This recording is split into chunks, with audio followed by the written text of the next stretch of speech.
Students, welcome back to my channel unfolding literature. আজকে চলে এসেছি নতুন একটি ভিডিও নিয়ে। আজকে আলোচনা করব তরু দত্তের লেখা আওয়ার ক্যাজুয়ালিনা ট্রি। তো এই যে কবিতাটি রয়েছে এটি সম্পূর্ণ লাইন বাই লাইন অ্যানালাইসিস করবো এবং সম্পূর্ণ বাংলায় কিন্তু তোমাদের বুঝিয়ে দেবো। আর বর্তমানে ওয়েস্ট বেঙ্গল বোর্ডের ক্লাস 12 থার্ড সেমিস্টারে কিন্তু এই কবিতাটি রয়েছে সেই সিলেবাসে, এবং আরো অনেক কলেজ বা ইউনিভার্সিটি সিলেবাসে এই কবিতাটি থাকতে পারে। তো যাদের সিলেবাসে এই কবিতাটি রয়েছে, যাদেরকে পড়তে হবে, তাদের জন্য কিন্তু এই ভিডিওটি ভীষণ উপকারী হতে পারে। তো চলো কবিতাটি শুরু করার আগে তরু দত্ত সম্পর্কে একটু জেনে নিই এবং কবিতার সোর্সটা সম্পর্কে একটু জেনে নিচ্ছি।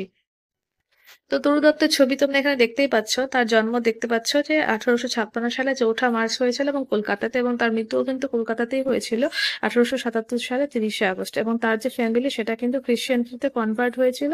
তার বয়স যখন 13 বছর ছিল তখন সে কিন্তু বিদেশে চলে গিয়েছিল, যখন তরু দত্তের মাত্র 13 বছর বয়স ছিল। তো তার কিন্তু দু ভাই বোন ছিল, এবং একজন তার যে সিস্টার তার নাম ছিল আরু, এবং তার যে ব্রাদার তার নাম ছিল আবজু। তো এরা কিন্তু খুব ছোট বয়সেই কিন্তু মারা যায়। আরু মাত্র 14 বছর বয়সে, আবজু মাত্র 14 বছর বয়সে মারা যায়, এবং তার সিস্টারও কিন্তু খুব কম বয়সেই মারা যায়। আর তরু দত্ত নিজেও 21 বছর বয়সে কিন্তু একই কারণে মারা যায়। তো তিনি এবং তার যে সিবলিং, মানে এই যে ভাই বোনেরা রয়েছে, তাদের বেশিরভাগ সময়টা, শৈশবের বেশিরভাগ সময়টা কিন্তু কলকাতাতেই কেটেছে, এবং সেখানেই কিন্তু তাদের অনেক স্মৃতি রয়েছে। তো এবার গল্পের যে এবার কবিতার যে সোর্স সেটা সম্পর্কে আগে জেনে নিই, কবিতার বিষয়বস্তুটা কি সেটা সম্পর্কে আগে জেনে নিই। তবে কবিতাটা অনেক বড়, তবে কিন্তু কবিতাটা পড়তে অনেকটা সুবিধা হবে। চলো। তো আর ক্যাজুয়ালিনা ট্রি প্রথম পাবলিশড হয়েছিল 1881 এবং তরু দত্তের লেখা একটি বইয়ে ancient balance and legends of Hindustan, এই বইটিতে। আর এই কবিতাটির যে থিম সেটা হচ্ছে নস্টালজিয়া, মানে স্মৃতিচারণ, চাইল্ডহুড মেমোরিজ, মানে হচ্ছে গিয়ে শৈশবের যে স্মৃতি সেগুলো নিয়ে, and the symbolic significance of the casuarina tree. আর ক্যাজুয়ালিনা ট্রি মানে সেই যে ঝাউ গাছটি রয়েছে সেটার যে একটা সিম্বলিক সিগনিফিকেন্স রয়েছে, একটা তাৎপর্যতা রয়েছে, একটা প্রতীক হিসেবে ব্যবহার হয়েছে সেটা। আর এটা যে কন্টেন্ট বা বিষয়বস্তু সেটা হচ্ছে the poem describes the casuarina tree as a majestic presence in her garden, a place where she and her siblings spent happy childhood days. তো এই যে ক্যাজুয়ারিনা ট্রি মানে ঝাউ গাছটি রয়েছে, এটা কিন্তু কবির বাগানেই ছিল ছোটবেলায় তাদের কলকাতার সেই বাড়িতে, এবং সেখানে তার যে ভাই বোনরা মিলে যে সময় কাটিয়েছে, তার সেই গাছটির নিচে যে খেলেছে, সেটারই কিন্তু একটি স্মৃতিচারণা।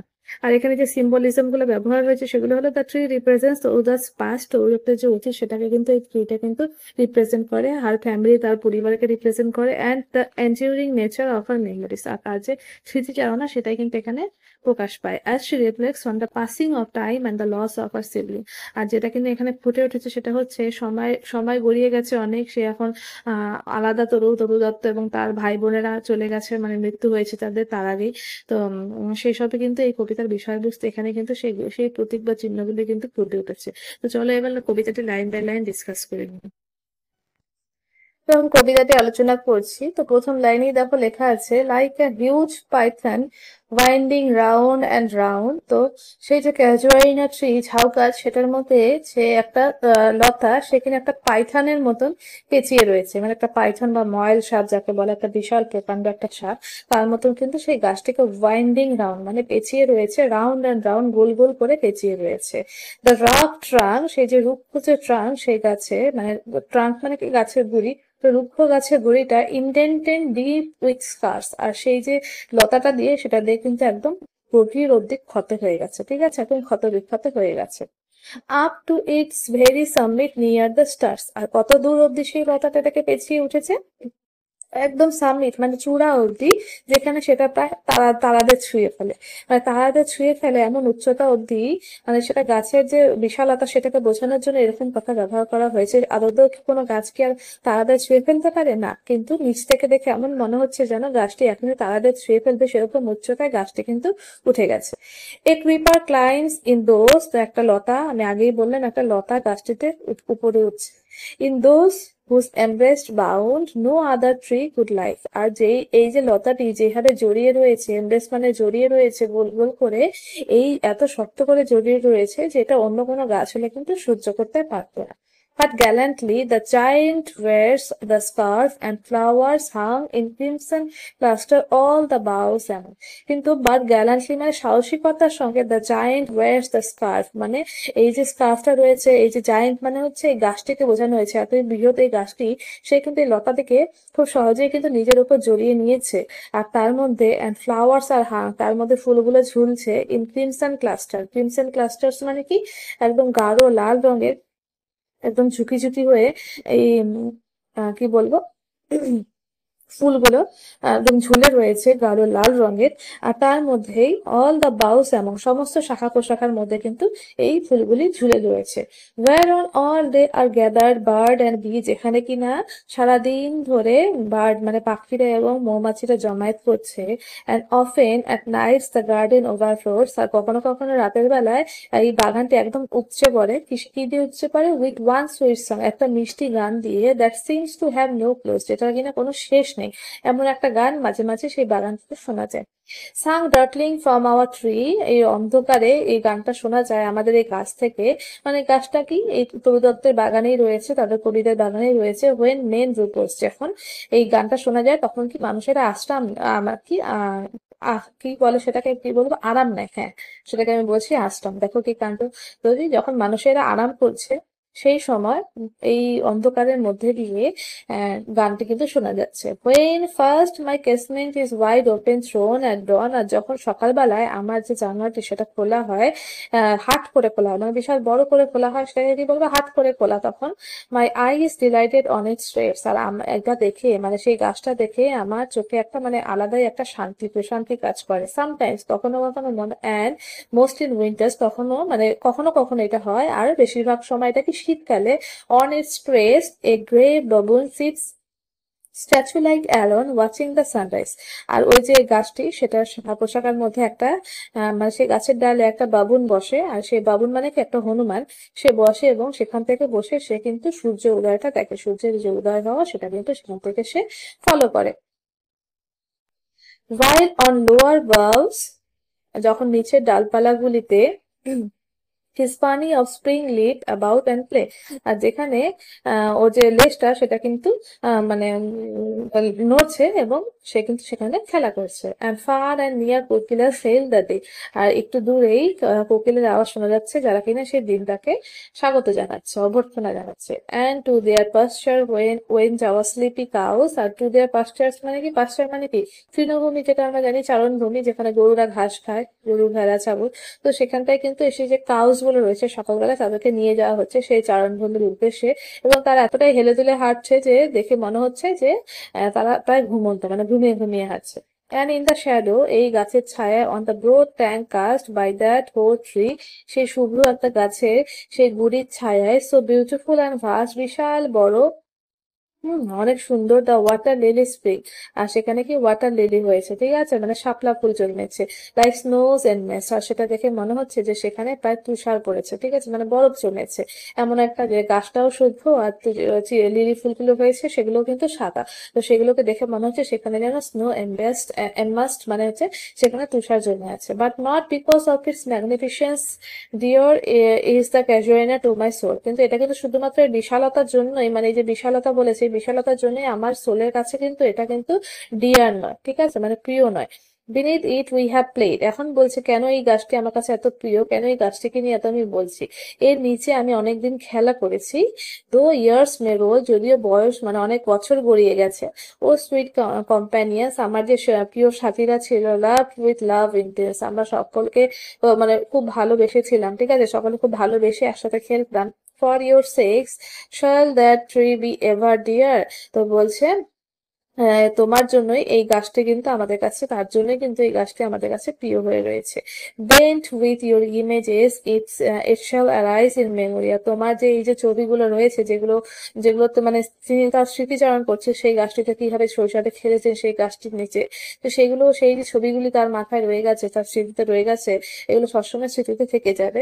Till the hot tears blind my eyes, যতক্ষণ আমার এই চোখ দিয়ে উষ্ণ জল গড়িয়ে পড়বে সেই স্মৃতিগুলি ভেবে ভেবে, আর জল গড়িয়ে পড়লে কি কিছুটা আমার চোখটা আবছা হয়ে যায়, তাই বলছে সেই অশ্রু আমার চোখকে সিক্ত করে দেবে, মানে আমি প্রায় আবছা হয়ে যাবে আমার চোখ এই কাঁদতে কাঁদতে। What is the dirge like murmur that I hear, আর বলেছে এই যে সুন্দর একটা দুঃখের গাথা শোনা যাচ্ছে, সেটা কি একটা মর্মর শব্দ আসছে, মারমার একটা বিড়বিড় আওয়াজ আসছে, that I hear like the sea breaking on a single beach. আর এরকম শব্দটা, এরকম বিড়বিড় শব্দটা কখন শোনা যায়, যখন একটি সিঙ্গেল বিচ মানে পাথরে একটা সৈকত, সেই পাথরের সৈকতে যখন সমুদ্রের ঢেউ ভেঙে পড়ে তখন যে আওয়াজটা হয়, সেই আওয়াজ সেরকম একটা দুঃখ গাথা সেই গাছ থেকে ভেসে আসছে। ইজ ইট দ্য ট্রি স্ল্যামেড, এটা কি সেই গাছটির বিলাপ, অ্যান্ড দ্য এর স্পিচ, এবং একটা অদ্ভুত একটা কথা, একটা অদ্ভুত কথা, একটা অদ্ভুত বার্তা আমাদেরকে দিতে চাইছে, that hap to the that haply to the unknown land my reach. আর যেটা কিনা খুব মানে খুশি খুশি ভাবেই একটা নতুন একটা আননোন একটা অজানা একটা ল্যান্ডে পৌঁছে যাচ্ছে। ঠিক আছে, মানে সেটা হতে পারে মৃত্যুর পরবর্তী দেশ, বা তরু দত্ত এই কলকাতা ছাড়ার পর যে বিদেশে চলে গিয়েছিলেন, হয়তো সেখানে সেই গাছের থেকে যে আওয়াজগুলো ভেসে আসছে সেগুলো হয়তো সেখানে পৌঁছে যাবে, বা মৃত্যুর পর তার ভাই বোনেরা যেখানে চলে গেছে সেখানে হয়তো সেই গাছের আওয়াজ বা কুলুকুলু আওয়াজ বা মর্মর আওয়াজ যে গাছের থেকে আসছে, যে গাছের যে দুঃখ কথা, গাছের যে বিলাপ, যে সেই ছোট ছোট ছেলে মেয়েগুলি আমার নিচে খেলা করতে তারা আজকে নেই, তো সেটার বিলাপ হয়তো তাদের অব্দি পৌঁছে যেতে পারে। নেক্সটে বলেছে unknown yet known to all the eyes of faith, অজানা কিন্তু তবুও কিন্তু বিশ্বাসের চোখে এটা জানা। I have heard that well far far away in distant land, আর আমি এটা দূরের দূরের ল্যান্ড থেকে শুনেছি, but many a sheltered way while slumbered in the cave the waterway, তার যেখানে কিনা সেই দূরের যে সৈকত ভূমিগুলি, যেখানে কিনা সমুদ্রের ঢেউগুলো কোনো একটা গুহার ভেতরে আশ্রয় নিয়েছে, and the waves gently kiss the classic shore, আর যেখানে সেই ঢেউগুলি ক্লাসিক কোন একটা কিংবদন্তি ঢেউকে মানে কিস করছে, চুম্বন করছে, অর ফ্রান্স আর ইটালি, কোনো ফ্রান্স বা ইটালির কোনো এক দেশে, বেনিথ দ্য মুন, কোনো এক চাঁদের নিচে, ওয়েন আর্থ লে ট্রেন্সড ইন ড্রিমলেস জোন, যেখানে মানে যে পৃথিবী সে কিনা কোনো স্বপ্ন দেখতে বিভোর, and every time the music rose, আর প্রতি সময় সেই গানটি শোনা যাচ্ছে, before mine inner vision rose from a sublime, আর যখন আমার যে ভেতরের যে আমার যে অন্তর্নিহিত যে অন্তরটা রয়েছে সেটা কিনা একটা মানে একটা উপচে উপচে পড়ছে। Thy form O tree as in my happy prime, আর এই যে গাছ তাকে সে আহ্বান করছে, ও ট্রি তুমি তো আমার সেই সুখের যৌবনে ছিলে, I see thee in my own love native played, আমি তোমাকে আমার দেশে দেখেছি, therefore I fain would consecrate a lay to the honour, আর তার জন্যই আমি কিন্তু এই কবিতা একটা তোমায় নিয়ে একটা কবিতা লিখছি, তোমাকে একটা কবিতা উৎসর্গ করছি তোমার সম্মানে, tree beloved of those who now is bless sleep, আর এই যে শ্রী তুমি যা তাদের ভালোবাসার একটি গাছ, যেটা কিনা যারা কিনা এখন ঘুমিয়ে রয়েছে, মানে কি তোর দত্তের ভাই বোন যারা এখন আর নেই, তারা এখন মারা গেছে, তাদের উদ্দেশ্যে বলা হয়েছে, সেই গাছ তুমি যাদের ভালোবাসার পাত্র ছিল তুমি, তারা কিন্তু এখন ঘুমিয়ে রয়েছে, ফর এ তাদের জন্য রিপোজ, আমি তাদের জন্য বলছি বিশেষ করে,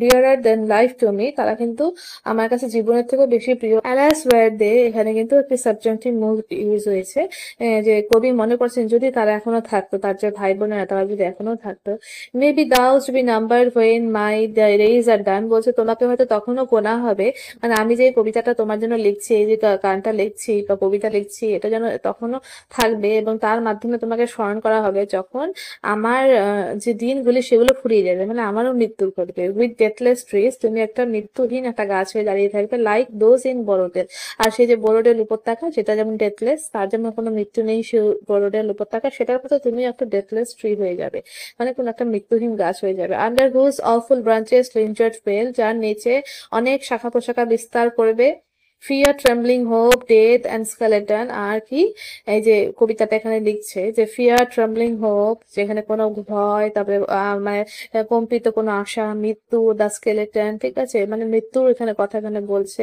অ্যান্ড টাইম অ্যান্ড শ্যাডো, এবং সময় এবং সেই ছায়ার গল্প, অ্যান্ড দো উইক দ্য ভার্স, যদিও এই ভার্সটি অনেকটাই দুর্বল, মানে আমার এই কবিতাটা অনেকটাই দুর্বল তোমাকে ব্যাখ্যা করতে, দ্যাট উড দাই বিউটি ফেইন, যেখানে তোমার এই সৌন্দর্য সেটাকে মানে বিবরণ দিতে আমার এই কবিতাটি ব্যর্থ, O fain rehearse may love defend thee from oblivion curse, বলছে তোমাকে যেন আমার ভালোবাসাটা যেন সুরক্ষিত করে রাখে সেই মানে বিস্মরণ, অবলিভিয়ন মানে কি বিস্মৃতি, বিস্মৃতির অভিশাপ থেকে আমার এই ভালোবাসা, আমার এই কবিতাটা যেন তোমাকে একদম চিরস্মরণীয় অমর করে রাখে। তো আমি কিন্তু সেটাই চাইছি। তো এই হচ্ছে কবিতাটির বিষয়বস্তু। প্রতিটা লাইন তোমাদেরকে চেষ্টা করলাম ভালোভাবে বুঝিয়ে দেওয়ার। ভালো লাগলে কিন্তু অবশ্যই লাইক এন্ড কমেন্ট করবে, এবং এরকম আরো ভিডিও যদি তোমরা পেতে চাও তাহলে কিন্তু চ্যানেলটাকে সাবস্ক্রাইব করতে হবে। Thank you so much.